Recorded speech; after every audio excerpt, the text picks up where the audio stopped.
আরে তাড়াতাড়ি চল, দেরি হয়ে যাচ্ছে তো। কি গো, তোমার মেয়ে সরকারি স্কুলে পড়ে? হুম। আমার ছেলে তো বাবা প্রাইভেট স্কুলে পড়ে। সরকারি স্কুলে আবার পড়াশোনা হয় নাকি? আমার ছেলে বাবা ইংলিশও বলতে পারে। সরকারি স্কুলে পড়লে কি আর ইংলিশ বলতে পারতো?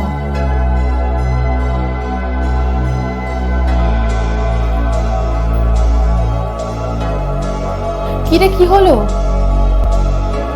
সরকারি চাকরিটা পেলাম না, একটা প্রাইভেট কোম্পানিতে ইন্টারভিউ দিয়ে এসেছি, পরশু থেকে জয়েন করছি। কি? Private job? বেসরকারি চাকরি? এ আমি কি শুনছি?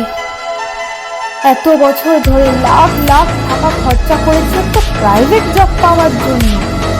আরে একটা বাথরুম পরিষ্কার করারও সরকারি চাকরি পেলি, তাও তো একটা ভবিষ্যৎ ছিল। ভগবান, আমার আর এক মুহূর্তেও বাঁচার ইচ্ছে